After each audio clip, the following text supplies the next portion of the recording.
We are honored to have with us Mr. Jaydeep Barman, co-founder and CEO of Rebel Foods, an engineer with an MBA from INSEAD, France.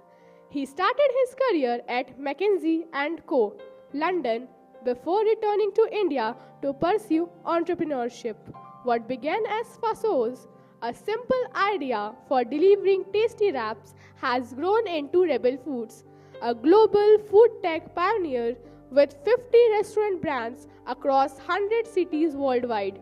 Beyond business, he is an avid mountaineer who embraces challenges both in the boardroom and on the peaks. We request Kushal sir and Dr. Nandita to come on the stage to join us in welcoming our guest of honor, Mr. Jaydeep Barman. Thank you for having me. It's a tremendous honor. We talk about, impact and what we have done in life, etc. But when I came here, everything I've done seemed so inconsequential compared to what I'm witnessing here. And, people talk about being privileged, underprivileged, and things like that.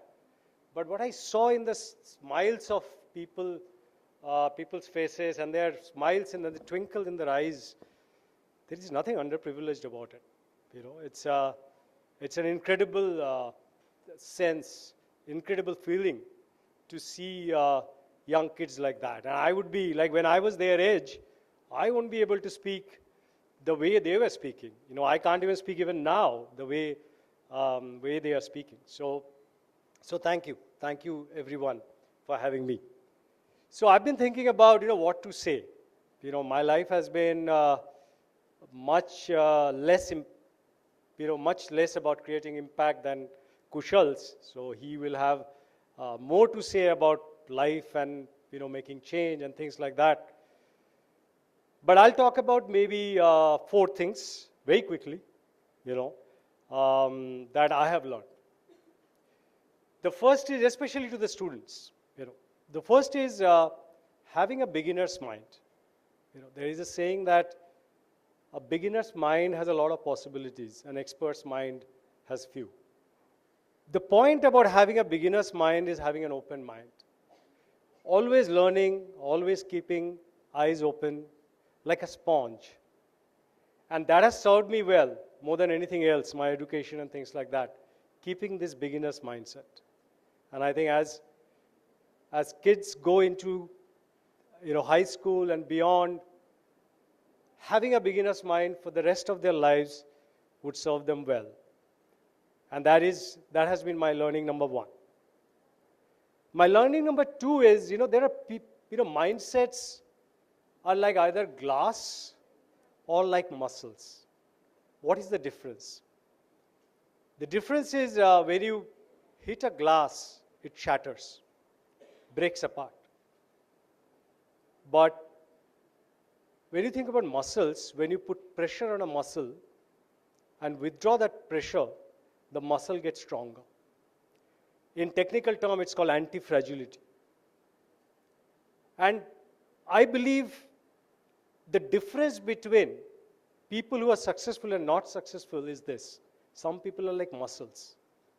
Life's ups and downs, struggles, hard stresses strengthen them like muscles. Unlike, glass, which shatters when pressure is applied. So when people become like muscles, and I've seen companies also, some companies are like muscles, some are like glasses. I remember back in 2020, when COVID hit, our company was like a glass. Everything got shattered one fine morning, March 2020. But then we had to rebuild. And today I believe our company is becoming like a muscle, not yet, but able to withstand pressure, come out stronger out of it. So that's the second thing I would like to say to the students especially, that become like muscles, not like glass. The third thing, the girls talked about my mountaineering. The one thing that I've learned from mountaineering is that slow and alive is better than fast and dead. So if you think about climbing Everest, It's 8.5 kilometers above sea level. You get to the base camp, which is about 5 kilometers above sea level. And it takes you 10 days from Kathmandu to reach there through a flight and then some trek. But then from 5,000 meters to 8,500 meters, 3 kilometers, it takes 45 days. Why does it take 45 days? Because you can't climb the whole thing at one go. You climb a little, you come back. You climb a little more and you come back. Get your body acclimatized with the rarefied oxygen. If you go too fast, you will be deprived of oxygen, and there are many stories of death on Everest. That's why it takes 45 days. When we climb smaller mountains of life, fast is okay. If I have to climb Mount Abu, I'll just go and do it in a day. But if I have to climb Everest, I have to be slow to be alive, because there is no price for being dead on the mountain. So that's the third thing I've learned in my life so far. Whenever I have pushed the pedal, tried to climb something fast, I failed.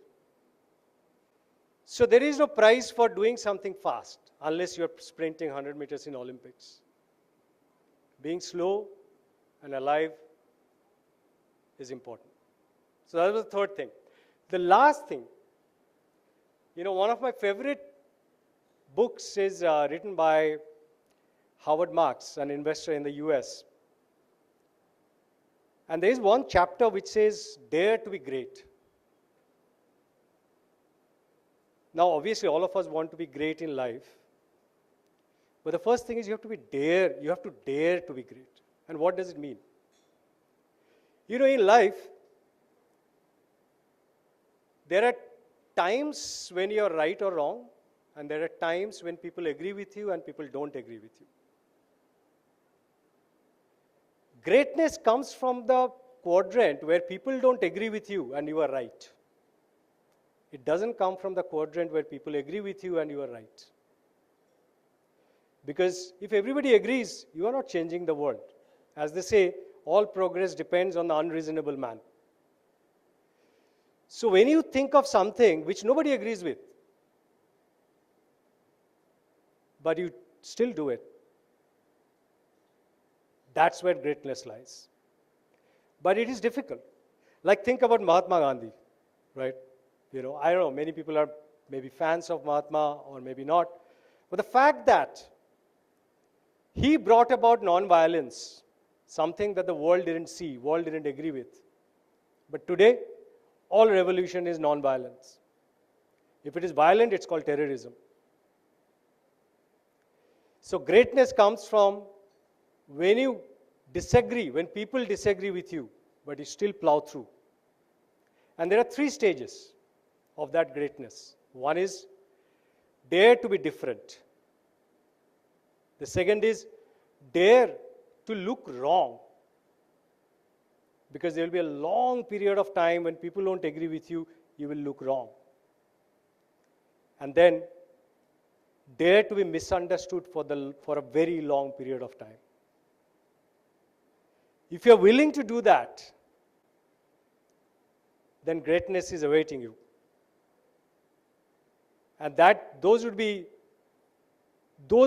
the learnings from my life. I'm not saying I'm destined for greatness or anything, but these are things that I've learned in life. Having a beginner's mind, be like a muscle. Go slow and stay alive, and finally dare to be great, dare to be different. So that would be my message to everyone, and thank you very much again for having me here. Thank you.